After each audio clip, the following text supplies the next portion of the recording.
ए म्हाताऱ्या, नीट राहता आलं तर राहा आणि त्या म्हातारीचं तोंड देखील गप्प कर. काय कटकट लावून ठेवली आहे माझ्या पाठीमागे. नका करत जाऊ मला सततचे ते फोन. मला माझ्या आयुष्यातील पर्सनल कामं देखील भरपूर असतात. त्यामुळे एकदा तुमचा फोन कट केला म्हणजे तुम्ही 17 वेळा परत कॉल करत राहणे गरजेचे आहे का? आणि मी तुम्हाला त्याच वेळी सांगितलं आहे की माझा आणि तुमचा आता काहीही संबंध देखील राहिलेला नाही. त्यामुळे मला तुम्ही फोन करत जाऊ नका. अभयने स्वतःच्याच वडिलांना इतकं खडसावून फोनवरती बोलल्यामुळे रमाकांतराव पूर्णपणे खचून गेले होते. त्यांनी या बाईला ह्या गोष्टीसाठी फोन करून सांगितलं होतं की बाळा, तुझ्या आईची शेवटची इच्छा आहे. तिला एकदा तू भेट. ती खूप आजारी आहे. तिला किडनीचा प्रॉब्लेम झालेला आहे. परंतु हे सांगायच्या आधीच अभयचं बोलणं ऐकून रमाकांतराव सुन्न झाले होते आणि विचार करत होते की हा का तोच मुलगा ज्याला आपण जन्म दिला आहे, ज्याच्यासाठी रक्ताचे पाणी केलं आहे, ज्याच्यासाठी लोकांकडून कर्ज घेतले शिक्षणासाठी, अजून ते देखील आपण फेडू शकलो नाही. हा तोच मुलगा आहे का? आणि हा तोच मुलगा जर असेल तर देवाने आम्हाला निपुत्रिक जर ठेवलं असतं तरी खूप चांगलं झालं असतं. परंतु असा मुलगा पोटी जन्माला देऊन आम्हाला आज आमच्या आईबाप होण्याचं वाईट वाटत आहे. हा विचार करून रमाकांतराव सुन्न होऊन खुर्चीवर जाऊन बसले. जी गोष्ट ऐकून कोर्टातील न्यायाधीशही भावूक झाले. एका वडिलांनी आपल्या मुलावर न्यायालयीन खटला दाखल केला होता आणि सत्य समजताच तिथल्या अधिकाऱ्यांच्या डोळ्यांतून अश्रू वाहू लागले. तर मग चला जाणून घेऊया की वडिलांनी आपल्या स्वतःच्याच मुलावर असा कोणता गुन्हा दाखल केला. 65 वर्षाचे रमाकांतराव हॉस्पिटलमध्ये स्वतःलाच आधार देत शांतपणे बसले होते. तेव्हा आतमधून एक नर्स बाहेर आली आणि म्हणाली, मिस्टर रमाकांत देशमुख, तुमची बायको वैभवी तुम्हाला आतमध्ये बोलवत आहे. रमाकांतराव आत गेले तेव्हा वैभवी ऑक्सिजन मास्क बाजूला करत हळूच आवाजात म्हणाली, काय झालं रमाकांत? अभय अजून आला नाही का? तुम्ही त्याला सांगितलं नाही का? मी त्याला भेटायची वाट पाहत आहे. रमाकांत चेहऱ्यावर खोटं असू हाणत म्हणाले, अगं तुझा मुलगा तुला भेटायला नाही आला असं होऊ शकतं का? तो तुला भेटायला आला होता, पण तू गाढ झोपेत होतीस. मीच त्याला उठवायला नकार दिला. आता जेव्हा तो परत येईल तेव्हा तुला भेटेल. तो आपल्या ऑफिसमधून 4 दिवसांची सुट्टी घेऊन आला आहे, ती फक्त तुझ्यासाठी. हे ऐकून वैभवी थोडी नाराज झाली आणि म्हणाली, असं का केलं? जर त्याने मला उठवलं असतं तर काय बिघडलं असतं? मी काही मोठा डोंगर फोडत होते का? तसंही मी बेडवर पडूनच आहे. माझं मन कुठेच रमत नाही. आता तुम्ही सांगा, आपण कधी घरी जाणार? डॉक्टरांशी बोलणं झालं का?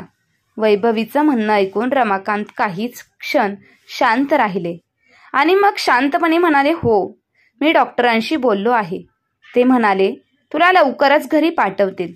तू काळजी करू नकोस. वैभवीला धीर देत रमाकांत बाहेर आले आणि तिथे खुर्चीवर बसून विचार करू लागले.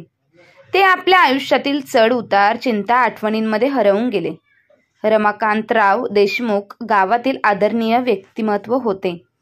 त्यांचा सन्मान गावातील प्रत्येकजण करत असे, कारण ते नेहमीच लोकांच्या अडचणी सोडवण्यासाठी तत्पर असायचे. गावातील सर्वजण रमाकांत यांना सन्मानपूर्वक वागणूक देत. जेव्हापासून रमाकांत यांना सरकारी नोकरी लागली तेव्हापासून त्यांच्या वडिलांचा सन्मान गावात अधिकच वाढला. सरकारी नोकरी मिळाल्यानंतर त्यांच्या वडिलांनी शेजारच्या गावातील मित्राच्या मुलीशी म्हणजेच वैभवीशी रमाकांतचं लग्न ठरवलं. वडिलांचं म्हणणं मान्य करत रमाकांत वैभवीसोबत लग्न करण्यास तयार झाला. लग्नानंतर बऱ्याच वर्षांपर्यंत वैभवीला अपत्य झालंच नाही.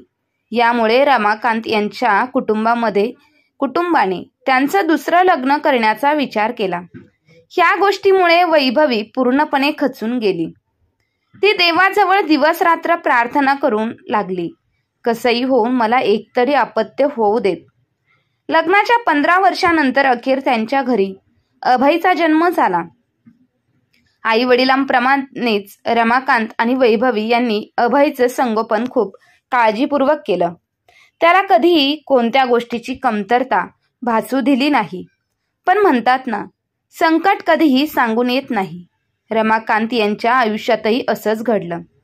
त्यांची आई आधीच गेली होती आणि नंतर काही वर्षांनी त्यांच्या वडिलांना गंभीर आजार झाला. त्यांच्या उपचारासाठी रमाकांतने आपल्या सर्व जमापुंजीत खर्च केला, पण तरीही त्यांचे वडील वाचवू शकले नाही. हळूहळू काळ पुढे जात होता. आता अभय 12वीच्या वर्गात गेला होता. एके दिवशी त्याने रमाकांत यांना सांगितलं, बाबा, मला परदेशात शिक्षण घ्यायचं आहे. तुम्हाला माहीत आहे का की तिथे चांगल्या संधी मिळतात. जर मी तिथेच अभ्यास केला तर फार 20-30 हजारांची नोकरी मिळेल. त्यापेक्षा मी परदेशात जाऊन चांगलं शिक्षण घेईन, जिथे मला उच्च पगार मिळेल. वैभवीने मुलाला समजवण्याचा खूप प्रयत्न केला, पण रमाकांतने त्याच्या मुलाची इच्छा पूर्ण करण्याचं ठरवलं होतं. यासाठी त्यांनी आपली सगळी जमापुंजी अभयच्या शिक्षणावरती खर्च केली.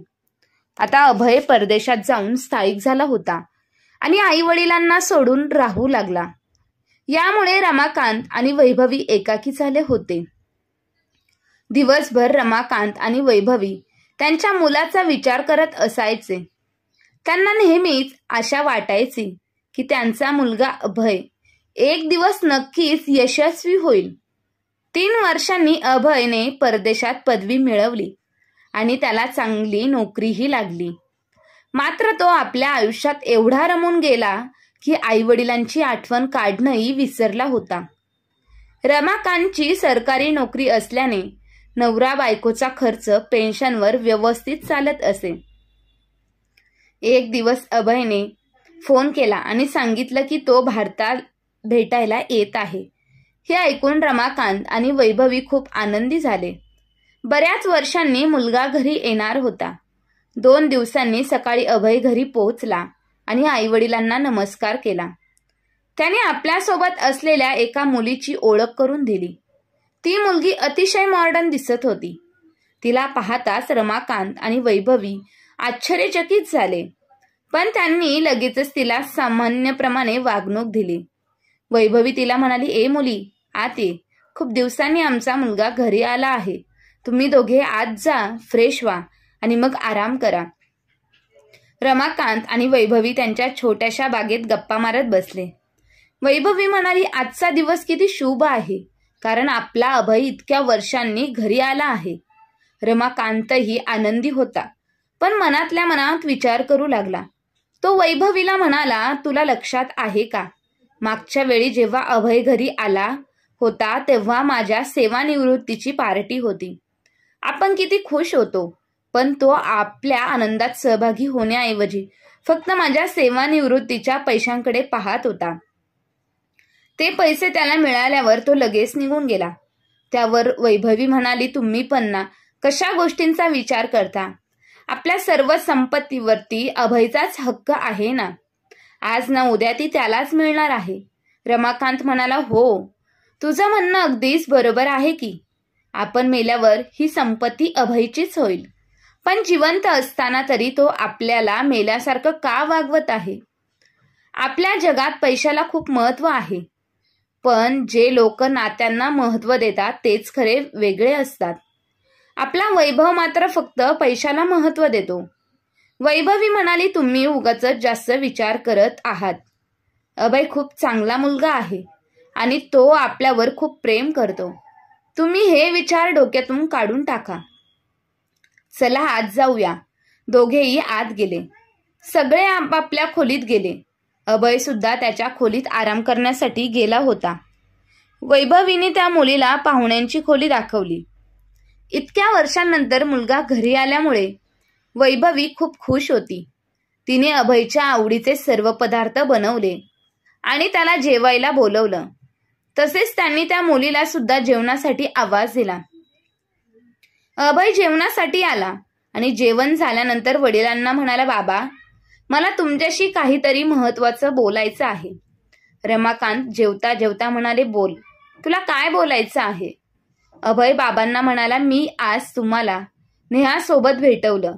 ती माझ्या ऑफिसमध्ये माझ्यासोबत काम करते. खरं तर आम्ही दोघांनी लग्न करायचं ठरवलेलं आहे. मला वाटतं की आपण माझं लग्न साध्या पद्धतीने लवकरात लवकर करावं, कारण आम्हाला 3 दिवसात परत जायचं आहे. मी रजिस्ट्रार ऑफिसमध्ये अर्ज आधीच भरला आहे. हे ऐकताच रमाकांत थोडेसे आश्चर्यचकित झाले. त्यांनी अभयकडे पाहत म्हणाले, तू रजिस्ट्रार ऑफिसमध्ये अर्ज आधीच केला आहेस आणि आम्हाला काहीच का कळवलं नाहीस? तू असा मोठा निर्णय स्वतःहून घेतलास, आम्हाला विचारलं देखील नाहीस. तुला योग्य वाटलं नाही का आम्हाला सांगणं? त्यावर अभय म्हणाला, बाबा कृपया शांत व्हा. तुम्ही एवढे मोठं का करताय? लग्न मला करायचं आहे. आयुष्यभर आम्हाला सोबत राहायचं आहे. तुमची संमती घेण्यासाठी गरज नाही.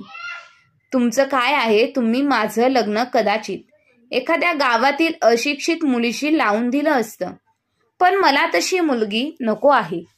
मला माझ्या स्तराला अनुरूप मुलगी हवी होती आणि ती मला नेहामध्ये मिळालेली आहे. वैभवी मोठ्या आवाजात म्हणाल्या, अभय कदाचित तू विसरलास की तू तुझ्या वडिलांशी बोलत आहेस. आम्ही तुला परदेशात शिकायला पाठवलं आणि तू सगळे शिष्टाचार विसरलास. तुला एवढं सुद्धा कळत नाही का की मोठ्या माणसांशी कसं बोलायचं असतं? प्लीज आई, तुम्ही सुरू करू नका. मी काय गुन्हा केलाय? मी तुम्हाला सांगून लग्न करतोय, तरी एवढं नाटक करण्याची काय गरज आहे का? वैभवी आपल्या मुलाचा बदललेला स्वभाव पाहून, नाटक?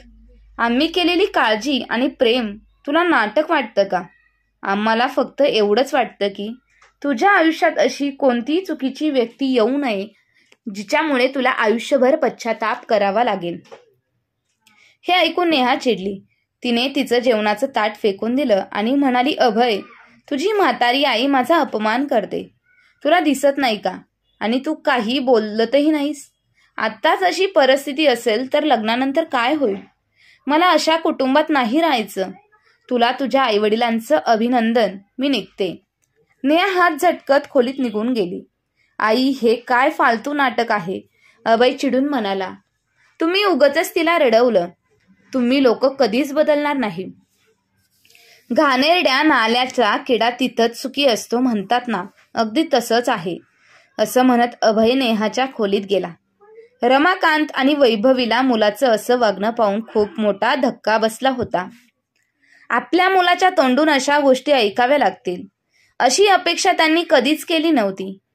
ज्या मुलासाठी त्यांनी आपलं सर्व इच्छा आकांक्षा बाजूला ठेवून आणि कर्ज काढून परदेशात शिकवलं, तोच मुलगा एक दिवस त्यांना रस्त्यावर उभं करेल याचा विचारही त्यांनी केला नव्हता.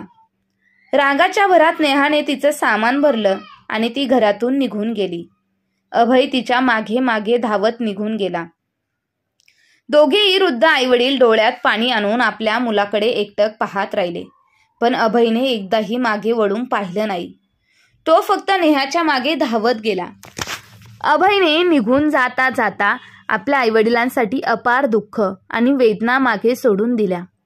रमाकांत आणि वैभवी यांना त्यांच्या ज्या संकटातून जावं लागलं त्याची कल्पनाही कोणी करू शकत नव्हतं. रमाकांतने अभयला परदेशात शिकवण्यासाठी ज्या लोकांकडून कर्ज घेतलं होतं ते लोक आता पैसे मागण्यासाठी त्यांच्या घरी येऊ लागले. शेवटी रमाकांतने अभयला फोन केला आणि सगळं समजावून सांगण्याचा प्रयत्न केला, पण अभयने रागाच्या भरात उलट सुलट बोलायला सुरुवात केली. आजपासून तुम्ही मला फोन करू नका. तुमच्याशी माझा काहीही संबंध नाही.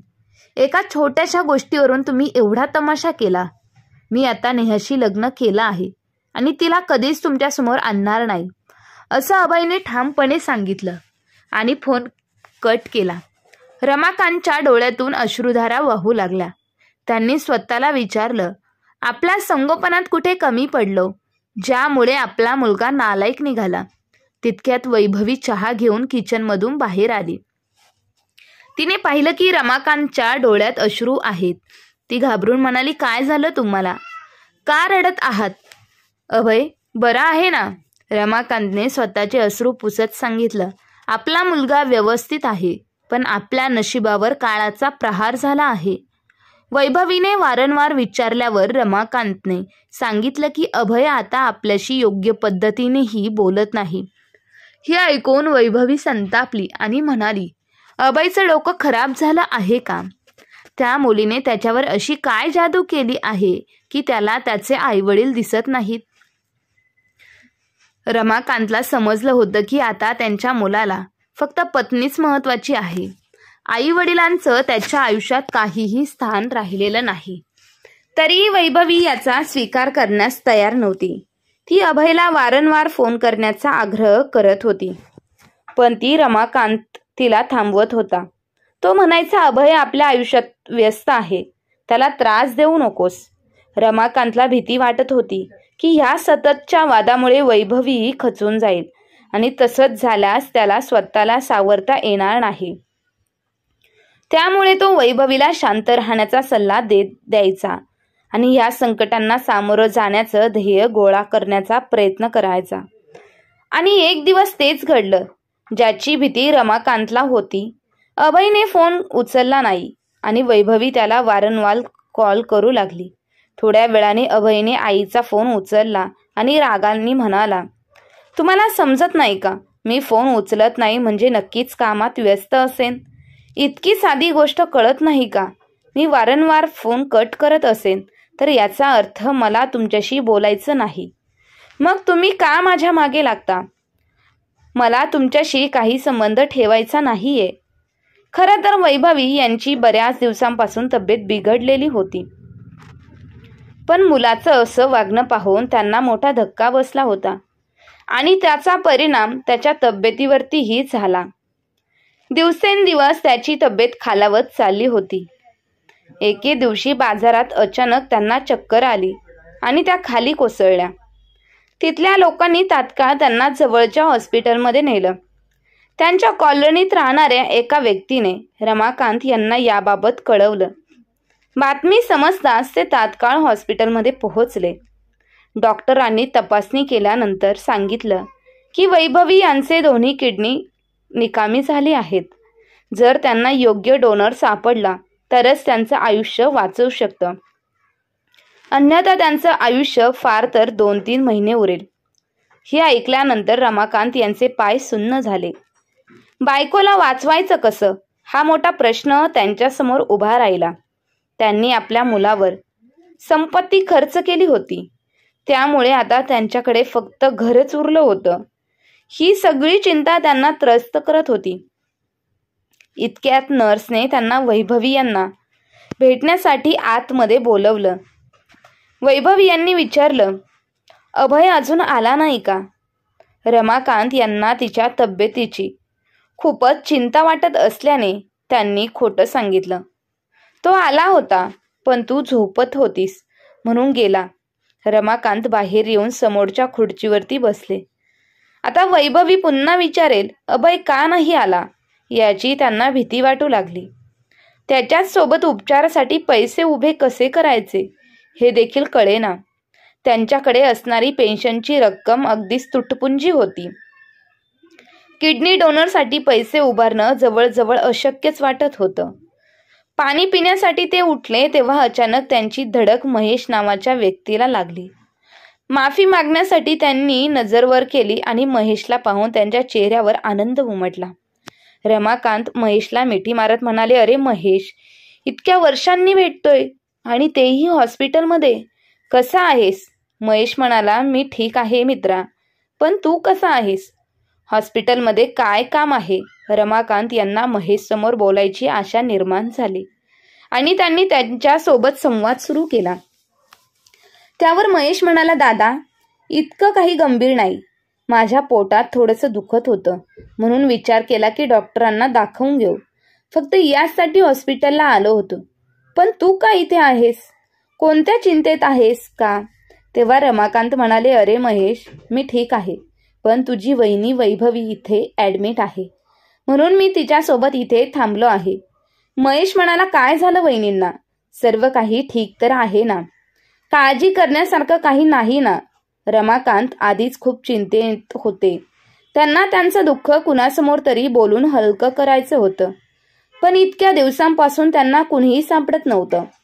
आज बऱ्याच वर्षांनी महेश भेटल्याने त्यांनी त्याच्यासमोर मन मोकळं केलं. रमाकांत यांनी महेशला त्यांच्या आयुष्यातील सगळ्या घटना सांगितल्या. वैभवीची तब्येत खालवलेली आहे आणि त्यांचा मुलगा अभय काहीच मदत करत नव्हता. इतकंच नाही तर तो त्यांना भेटायलाही तयार नव्हता. हे सगळं ऐकून महेश सुन्न झाला. रमाकांत सांगताना इतके भावनिक झाले की त्यांचे डोळे भरून आले. ते डोळे पुसताना महेशला वाईट वाटत म्हणाले. त्याने रमाकांतचं सांत्वन करत म्हटलं, दादा, ही वेळ रडवून बसण्याची नाही तर ध्येयाने निर्णय घेण्याची आहे. ज्यांनी तुमचं वाईट केलं त्यांना धडा शिकवा. अभयला ठामपणे सांगा की तुम्हाला त्याची गरज नाही. तो जर प्रेमाने ऐकत नसेल तर हक्काने तुमचं मागणं पूर्ण करून घ्या. तुमच्या अधिकारासाठी तुम्ही लढा द्या. महेशच्या या शब्दांनी रमाकांतला हुरूप आला. दुसऱ्या दिवशी रमाकांतनी अभयविरुद्ध तक्रार दाखल केली. त्यांनी मुलाने फसवणूक करून घेतलेल्या रकमेची मागणी केली. जेव्हा अभयपर्यंत ही नोटीस पोहोचली तेव्हा त्याला खूप मोठा धक्का बसला आणि तो दुसऱ्या दिवशी भारतात परतला. घरी आल्यावर तो थेट रमाकांतना भेटला गेला. रमाकांत घरात होते. तेव्हा त्यांनी अभयला सांगितलं, पुढचं सगळं तुला माझा वकीलच सांगेल. जर तू तुझे पैसे परत देण्यास तयार असशील तर मी तक्रार मागे घेईन. अभय म्हणाला, पैसे माझ्याकडे नाहीत. सगळे खर्च झाले आहेत. तुम्ही कसे वडील आहात? मुलावर अशी केस करतो का कोणी? रमाकांत शांतपणे म्हणाले, तू इथून निघून जा. मला असं वागणं मान्य नाही. तुला पुढे काय करायचं ते तुझा वकील सांगेल. दुसऱ्या दिवशी ही बातमी शहरात वाऱ्यासारखी पसरली. एका वडिलांनी मुलाविरोधात फसवणुकीची तक्रार केली होती. मुलाने वडिलांची संपत्ती घेऊन त्यांना सोडून दिलं आणि आता ते मदतीसाठी पुढे येत नव्हते. महेशने स्थानिक पत्रकारांच्या मदतीने ही घटना इतर शहरांमध्ये पोहोचवली. अभयला स्वतःची बदनामी होताना पाहून खूप वाईट वाटत होतं. तो थेट कोर्टात गेला आणि एका वकिलाची मदत घेऊ लागला.